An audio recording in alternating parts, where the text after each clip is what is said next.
ചെട്ടിക്കുളങ്ങര കുംഭഭരണിയുടെ ഭാഗമായ കെട്ടുകാഴ്ചകൾ അല്പസമയത്തിനകം വിവിധ കരകളിൽ നിന്ന് ക്ഷേത്രത്തിലേക്ക് എത്തിച്ചേരും. കേരളത്തിലെ ഏറ്റവും വലിയ കെട്ടുകാഴ്ചയാണ് ചെട്ടികുളങ്ങരയുടേത്. 13 കരകളിൽ നിന്നായി 6 കുതിരകളും 5 തേരുകളും ഭീമനും ഹനുമാനും പാഞ്ചാലിയും ക്ഷേത്ര മൈതാനിയിലേക്ക് എത്തും.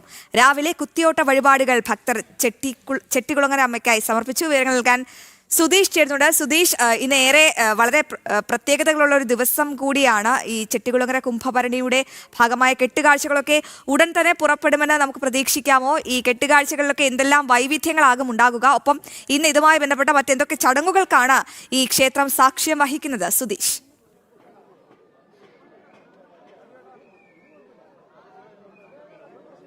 അശ്വതി, ഇപ്പോൾ ഓരോ കരയിൽ നിന്നുമുള്ള കെട്ടുകാഴ്ചകൾ ക്ഷേത്രത്തിലേക്ക് പുറപ്പെട്ടു തുടങ്ങിയിട്ടുണ്ട്. ഞാനിപ്പോഴുള്ളത് ഇരേഴ വടക്ക് കരയിൽ നിന്നുള്ള കെട്ടുകാഴ്ചയ്ക്കൊപ്പമാണ്. അവിടെ നിന്നും അല്പം മുമ്പാണ് ഈ കുതിരയെ ക്ഷേത്രത്തിലേക്ക് ഭക്തർ എത്തിക്കുന്നതിന് വേണ്ടിയുള്ള ശ്രമങ്ങൾ ആരംഭിച്ചത്. അതിപ്പോൾ മുന്നോട്ട് നീങ്ങി ഇത് കണ്ടങ്ങളിലൂടെ, അതായത് പാടശേഖരങ്ങൾക്ക് നടുവിലൂടെയാണ് ഇതിനെ വലിച്ചുകൊണ്ട് പോകുന്നത്. അവിടെ ഇന്നലെയും മിനിഞ്ഞാന്നും മറ്റും മഴ പെയ്തതിനാൽ ചെളി രൂപപ്പെട്ടിട്ടുണ്ട്. അതുകൊണ്ട് തന്നെ വളരെ ആയാസപ്പെട്ടാണ് ഇപ്പോൾ ഭക്തർ ഇതിനെ ചെട്ടികുളങ്ങര ക്ഷേത്രത്തിലേക്ക് എത്തിക്കുന്നത്. 13 കരകളിൽ നിന്നുള്ള കെട്ടുകാഴ്ചകളാണ് ക്ഷേത്രത്തിലേക്ക് എത്തേണ്ടത്.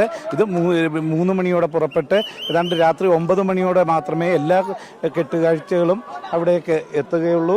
ഇപ്പോൾ ആ കുതിരയെ മുന്നോട്ട് നീക്കാനുള്ള ശ്രമമാണ് നമുക്ക് കാണാൻ കഴിയുന്നത്. ഓരോ കരയിൽ നിന്നുള്ള 100 കണക്കിന് പുരുഷന്മാർ, അത് കൊച്ചു കുട്ടികളടക്കമുള്ളവരും ചേർന്നാണ് ഈ കുതിരയെ വലിച്ച് ക്ഷേത്രത്തിലെത്തിക്കുന്നത്. പൂർണ്ണമായും മനുഷ്യൻ്റെ കായിക ശക്തി കൊണ്ടാണ് ഇതിനെ എത്തിക്കുന്നത് എന്നതാണ് ഏറ്റവും പ്രധാനമായി പറയേണ്ടത്. 13 കരകളിൽ നിന്നായി വരുന്ന 6 കുതിരകളും 5 തേരുകളും ഹനുമാനും ഭീമനും ഒപ്പം പാഞ്ചാലിയും ഒക്കെയാണ് കെട്ടുകാഴ്ചകളായി എത്തുന്നത്. ഇതിന് ഓരോന്നും ക്ഷേത്രത്തിലേക്ക് കടക്കുന്നതിന് ക്രമങ്ങളുമുണ്ട്. അത്തരത്തിൽ ആ ക്രമം അനുസരിച്ച് ഈ കുതിരയെ മറ്റ് കെട്ടുകാഴ്ചകൾ ഏതാണോ അതിനെ ക്ഷേത്രത്തിലേക്ക് എത്തിക്കുകയാണ് പതിവ്. നമുക്കിപ്പോൾ ഇതിൻ്റെ കരയിലെ ആൾക്കാരോട് തന്നെ നമുക്കൊന്ന് ചോദിക്കുകയും ചെയ്യാം.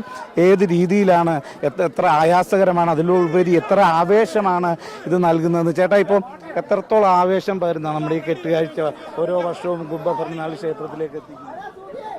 ഇതിൻ്റെ പ്രതിസന്ധികളും അങ്ങനത്തെ പ്രശ്നങ്ങൾ തന്നെയാണ് ഇത് കൂടുതൽ എല്ലാവരെയും ആവേശം കൊള്ളിക്കുന്നത്. കാരണം ഓരോ വർഷം 7 ദിവസം കൊണ്ട് ഇത് കെട്ടിത്തീർക്കുക എന്ന് പറയുന്നത് ആയിരക്കണക്കിന് മനുഷ്യപ്രയത്നമാണ്. രാപകലില്ലാതെ, പ്രത്യേകിച്ച് പകൽ വളരെ ചൂടാണ്. ആ ചൂട് പോകാതെ പകലും രാത്രിയിൽ ഉറക്കം നിന്നും അങ്ങനെ 24 മണിക്കൂർ ഇതിൻ്റെ പ്രവർത്തനം നടക്കുന്നുണ്ട്. ഇന്നലെ കൊണ്ട് പ്രവർത്തനം തീർത്തു. ഇന്ന് അതിൻ്റെ മിനുക്കുപണികളും തീർത്ത് വൈകുന്നേരം പിടിക്കുക എന്ന് പറഞ്ഞാൽ ആയിരക്കണക്കിന് മനുഷ്യപ്രയത്നമാണ്.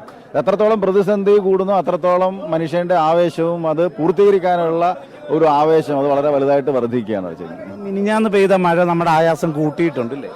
അത് സ്വാഭാവികമായിട്ടും അങ്ങനത്തെ പ്രതിസന്ധി വരുമ്പോൾ എല്ലാവർക്കും അതിൻ്റെ ഒരു സന്തോഷമാണ്. കാരണം ആ പ്രതിസന്ധി വരുമ്പോൾ ഒന്നുകൂടെ ആവേശം കൂടുമല്ലാതെ ഒരിക്കലും അതൊരു നിരാശ പകരുന്നതോ ആർക്കും ഒരു മോശമായ ഒരു ചിന്ത വരുന്നതോ അല്ല. പ്രതിസന്ധി കൂടുമ്പോൾ അതിനനുസരിച്ചിട്ട് ആവേശത്തോടെ കാര്യങ്ങൾ ചെയ്യും. അതാണ് ഇവിടുത്തെ ഒരു രീതിയും അങ്ങനെ തന്നെയാണ്. ഇത് എത്ര മണിയോടെ ക്ഷേത്രത്തിൽ എത്തിക്കാൻ കഴിയും? നമ്മളിപ്പോൾ ഒരു മെയിൻ റോഡിൻ്റെ സൈഡിൽ എത്തുക എന്ന് പറഞ്ഞാൽ ഇപ്പോൾ ഒരു അരമണിക്കൂറിനുള്ളിൽ എത്തിക്കഴിഞ്ഞാൽ അവിടുന്ന് 1ാമത്തെ കരയുടെ പോയി കഴിഞ്ഞിട്ടാണ് നമ്മൾ കയറുക. അപ്പോൾ 1ാമത്തെ കാര്യം പോയി കഴിഞ്ഞാൽ ഒരു 10 മിനിറ്റ് പുറകിലായിട്ട് നമ്മൾ ചെല്ലും. കാരണം 1ാമത്തെ കാര്യം ഇറങ്ങാനുള്ള സൗകര്യം നമ്മൾ ചെയ്ത് കൊടുക്കണം. അതെ, 1ാമത്തെ കാര്യം ഇറങ്ങി കഴിഞ്ഞാൽ 10 മിനിറ്റിനുള്ളിൽ നമ്മുടെ കാര്യം ഇറങ്ങും. അങ്ങനെ തന്നെയാണ്. വളരെ ഈ പ്രതിസന്ധികൾ വർദ്ധിക്കുമ്പോൾ ഓരോ കരക്കാരൻ്റെയും ആവേശവും വർദ്ധിക്കുന്നു എന്നത് തന്നെയാണ് പറയുന്നത്. ഇപ്പം നമുക്ക് ഇത് കണ്ടാൽ തന്നെ അറിയാം എത്രത്തോളം ആയാസകരമായാണ് ഇതിനെ ഈ കണ്ടത്തിലൂടെ വലിച്ചുകൊണ്ട് പോകാൻ സാധിക്കുക എന്നുള്ളത്. ആ വീലുകൾ പറഞ്ഞിരുന്നാൽ അതുൾപ്പെടെ വലിച്ചു നീക്കുന്ന ആ ഒരു പ്രയത്നം അത് ക്ഷേത്രത്തിലേക്ക് എത്തുമ്പോഴേക്കും വലിയ പ്രതിസന്ധി തന്നെ. അതിനിടയിൽ നിരവധി തവണ ഇത്തരം തടസ്സങ്ങളും ഒക്കെ ഉണ്ടാകും. എന്നാലും അതിനെല്ലാം തരണം ചെയ്ത് ക്ഷേത്രത്തിലേക്ക് എത്തിക്കുകയാണ് ചെയ്യുന്നത്. ശിവരാത്രി നാൾ മുതലാണ് ഈ കെട്ടുകാഴ്ചകൾ ഒരുക്കി തുടങ്ങുന്നത്. അത്തരം ഏറെ വ്രതാനുഷ്ഠാനങ്ങളോടെ നിന്നാണ് ഓരോ കരയിലെ ഓരോ മനുഷ്യരും അതിൻ്റെ ഭാഗവാക്കായിക്കൊണ്ട് ഇത് കാര്യങ്ങളെല്ലാം ഒരുക്കങ്ങളെല്ലാം പൂർത്തിയാക്കി ഇന്ന് വൈകിട്ട് അത് കഴിഞ്ഞാൽ ഈ കര ഒന്നാകെ ഓരോ കരയിലും അവർ ഒന്നാകെ ചേർന്നുകൊണ്ടാണ് അത് ക്ഷേത്രത്തിലേക്ക് എത്തിക്കുന്നതും. അശ്വതി. ശരി സുധീഷ്, വിവരങ്ങൾ വ്യക്തമാണ്. എന്തായാലും ചെട്ടികുളങ്ങര കുംഭഭരണിയോടനുബന്ധിച്ചുള്ള കെട്ടുകാഴ്ചകളൊക്കെ ക്ഷേത്രത്തിൽ നിന്നും അല്പസമയത്തിനകം തന്നെ വിവിധ കരകളിലേക്കൊക്കെ പുറപ്പെടും. ഇന്ന് ഏറെ വൈശിഷ്ട്യമായ ഒരു ദിവസം കൂടിയാണ്. ഒരുപാട് പ്രത്യേകതകളുള്ള ഈ കെട്ടുകാഴ്ചയിലടക്കം നിരവധി വൈവിധ്യങ്ങളുള്ള കെട്ടുകാഴ്ചകളൊക്കെയാണ് ഒരുങ്ങുന്നത്. കേരളത്തിലെ തന്നെ ഏറ്റവും വലിയ കെട്ടുകാഴ്ചയാണ് ചെട്ടികുളങ്ങരയുടേത്. 13 കരകളിൽ നിന്നായി 6 കുതിരകളും ഒപ്പം 5 തേരുകളും ഭീമനും ഹനുമാനും പാഞ്ചാലിയും ഒക്കെ ഈ ക്ഷേത്ര മൈതാനിയിലേക്ക് അല്പസമയത്തിനകം തന്നെ എത്തും. സുധീഷാണ് ആലപ്പുഴയിൽ നിന്നും വിവരങ്ങൾ പ്രേക്ഷകർക്കായി പങ്കുവച്ചത്.